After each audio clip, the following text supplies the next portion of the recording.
confluence in Washington as Prime Minister Modi and President Trump make big-ticket announcements spanning defense, trade, technology and energy. Prime Minister Modi delivers India not neutral message to Russia and Ukraine from the White House ahead of a possible peace deal that could end the almost 3-long war between Russia and Ukraine. From Marseille to Mumbai, India's IMEEC set to counter China's BRI and bridge the gap between global north and the global south. President Trump and PM Modi call it the greatest trade route in history. We decode how DRDO's Made in India Brahmos supersonic cruise missiles are commanding global attention in the world of cutting-edge defense technology.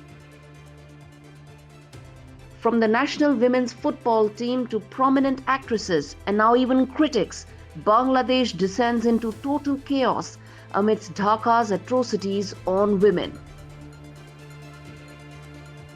And top voice on the show, former Tibetan Prime Minister Lobsang Sangye speaks to India Sense, says the India-China relationship may undergo change under President Trump's policies towards Beijing.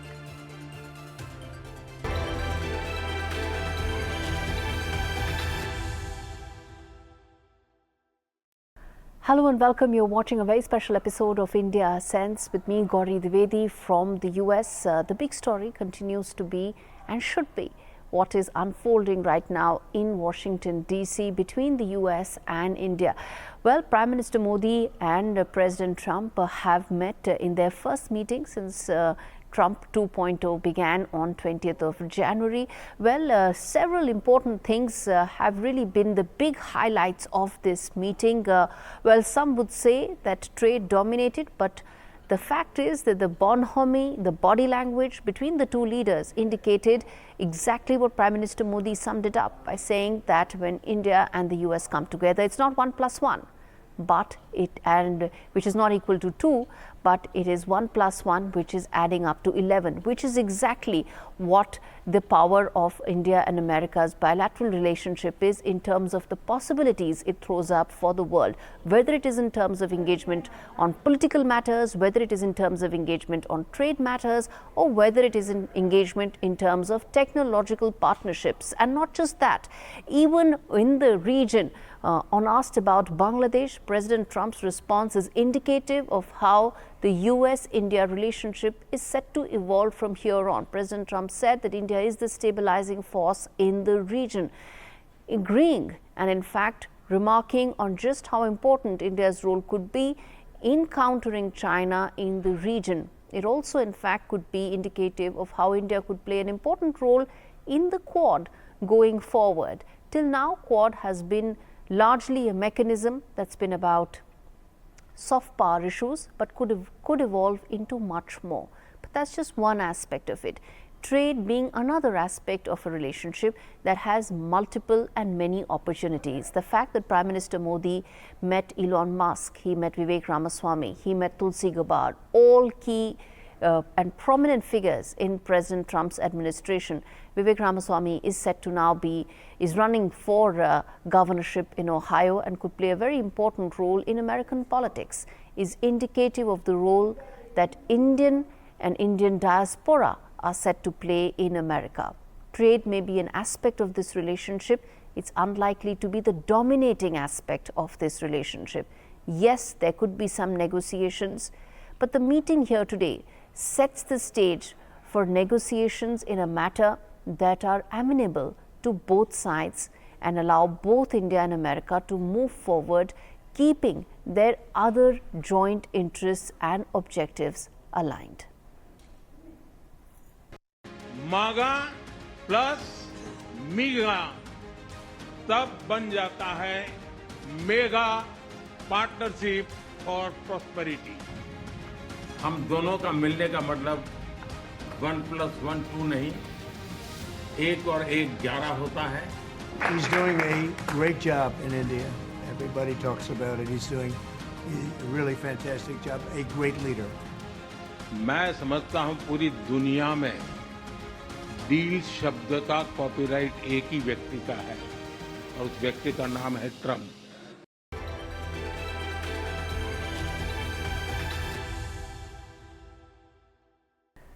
The other key story that we are taking up on India Sense today, well, it's a deep dive into a city whose significance stretches beyond borders, Marseille in France.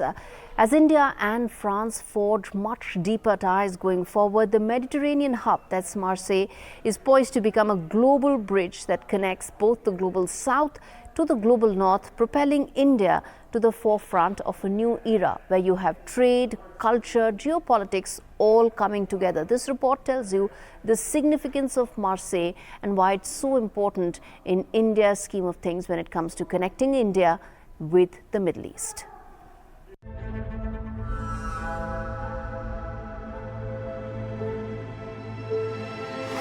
Marseille, a city where history, trade and ambition converge. The southern French port city has long been a gateway to Europe.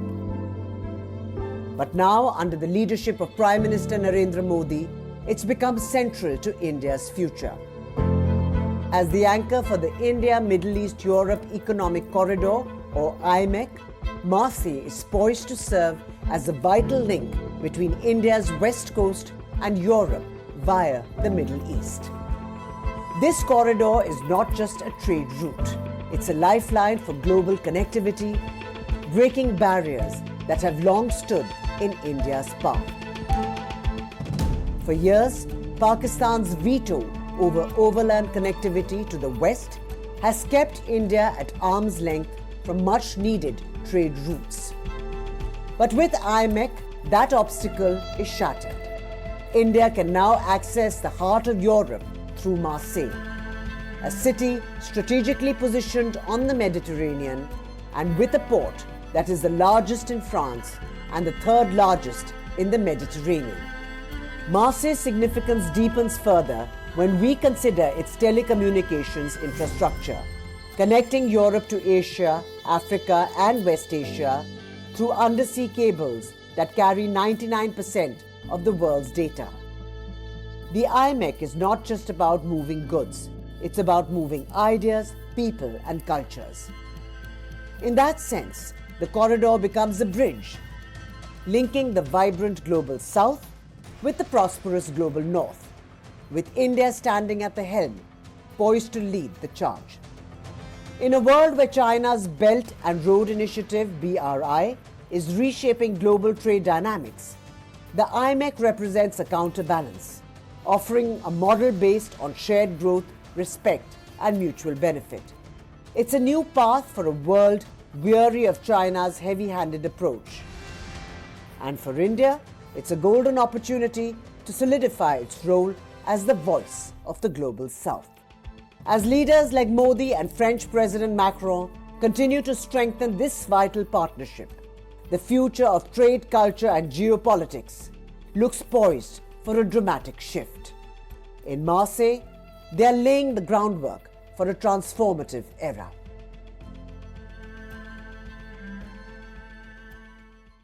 Once a crossroads of culture, Marseille is now the linchpin of India's global ambitions. As the India-Middle East-Europe economic corridor takes shape, it promises to shift the balance of power, one that puts India at the very center of it. And in the battle for this global influence, this historic city is now global zero.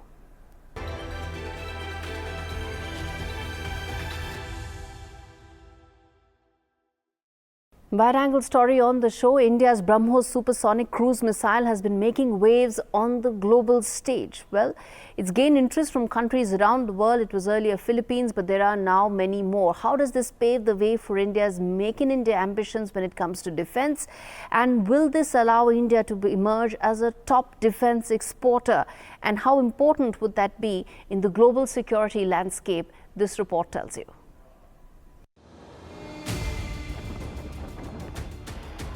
In the world of cutting-edge weaponry, one name is commanding global attention: Brahmos.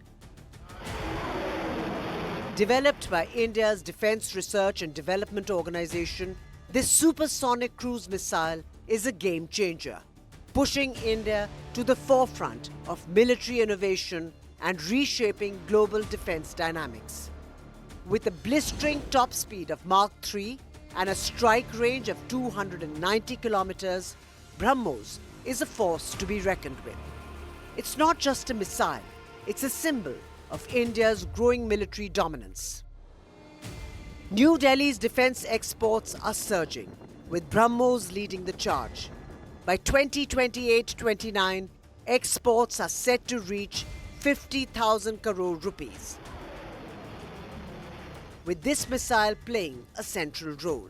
The world is watching as India's military strength grows. The demand speaks for itself. A joint project with Russia, Brahmos has already proven its worth in India's military. But it's not just India, it's in high demand worldwide. Nations like Indonesia, Vietnam and the Philippines are eager to secure this powerhouse. The Philippines has already placed a multi-million-dollar order, and Indonesia is set to follow with a deal worth up to $450 million. This growing international trust highlights India's rising role as a global military leader. And India is far from done. The next-gen Brahmos NG is in development, sleeker, stealthier and even more powerful. With enhanced radar evasion and the ability to be deployed on platforms like Tejas and Sukhoi 30 MKI, Brahmos NG is poised to take India's defence exports to new heights. With its striking new capabilities, Brahmos NG will ensure India's position as a global military powerhouse. The strategy is clear. Make in India, make it world-class. With Brahmos at the heart of this ambition, India's defence future looks unstoppable.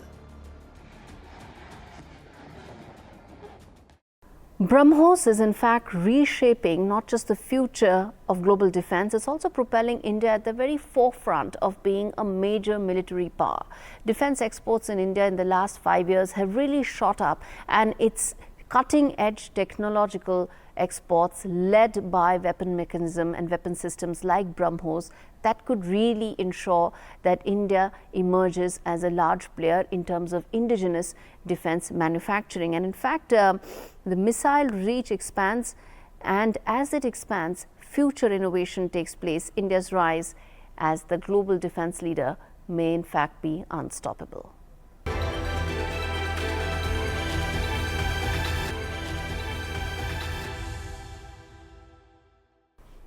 Inside story on the show is also Bangladesh. Well, the descent of the country has almost been complete. It's been in chaos since 5th of August, when what started as a student revolution has really unfolded into a complete collapse of law and order and administrative machinery. But the latest is that now women have also been are being subjected to unspeakable atrocities. From sports to business ventures, even basic expression, women in Bangladesh are now under siege. This report tells you just how the government, led by Muhammad Yunus, is turning a blind eye to that.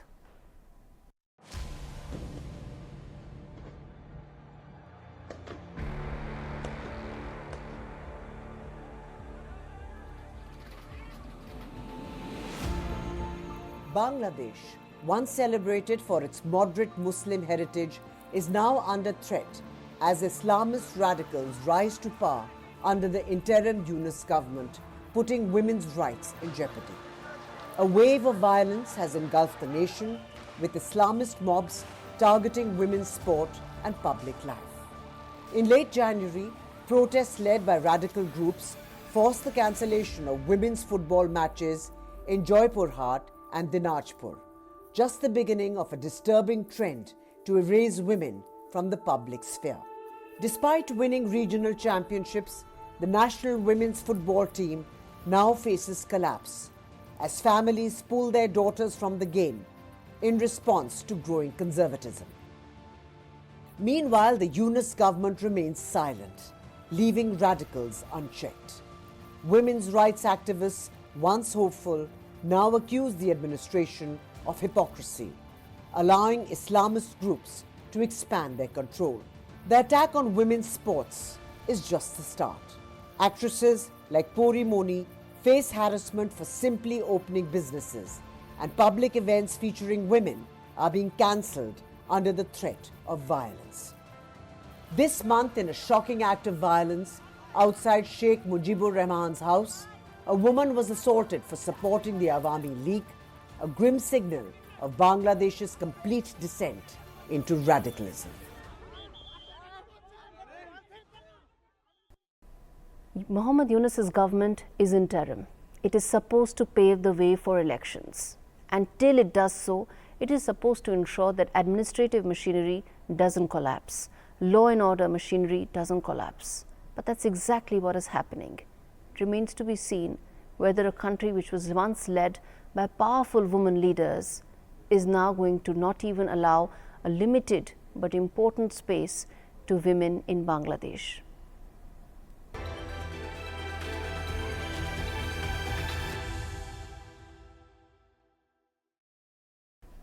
Well, it's now time to get you the Top Voice segment on the show.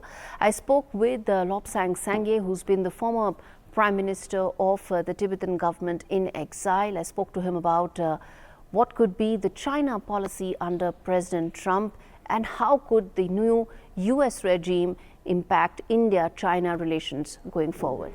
Listen in.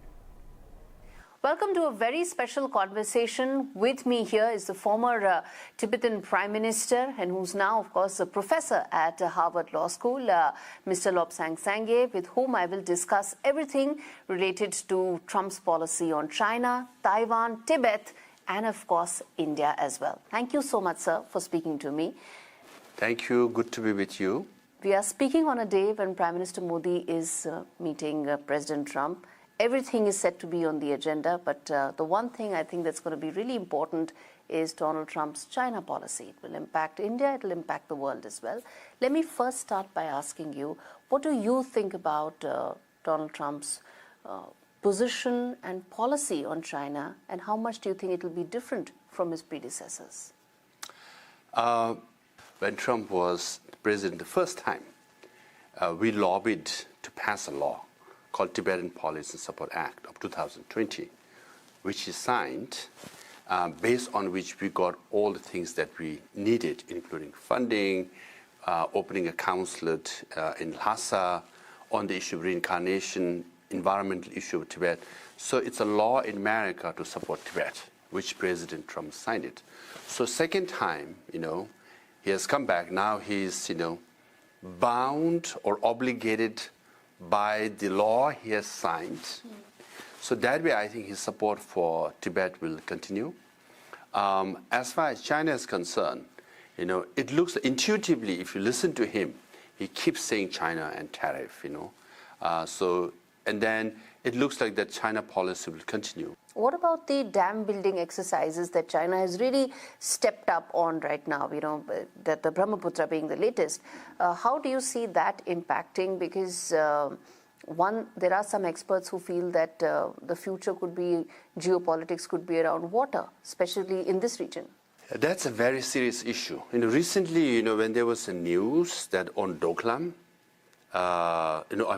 recently when there was a news about Galwan, when Indian and Chinese troops were pulling each other, there was some kind of a lull. Yeah. I was expecting some other, major news from Chinese side. And then the building of the dam, right, on Brahmaputra came about soon thereafter. So when they give you, they always take 2 steps forward, and 1 step back, and it's a concession. And when they give you something, they always take something from you. So it looks like that. They have already built 4 dams on Brahmaputra River. They are planning to have a dozen. And one, the largest one, bigger than dam over Yangtze River, right? Yes. Largest the dam. 3 gorges, yeah. Yes. So with that, it's a major, threat. It should be a serious issue for India for many reasons. Brahmaputra is a lifeline for northeast of India and Bangladesh, right? And once you have a dam, you control the flow of water. Yeah. So if farmers, don't get water, at the time when they are planting things, and then if they're delayed by even a few weeks, that could affect agriculture. and people downstream will affect the fishery, you know. So it's a serious issue. And then during war, you can flood all the highways and railway lines and essentially cut off, you know, all the sister states of Northeast from rest of, you know, India. Well, that is a wrap on this edition of India Sense. Thanks so much for watching this very special episode. And as we wrap things up, take a look at the best of Aero India, which concluded just this week.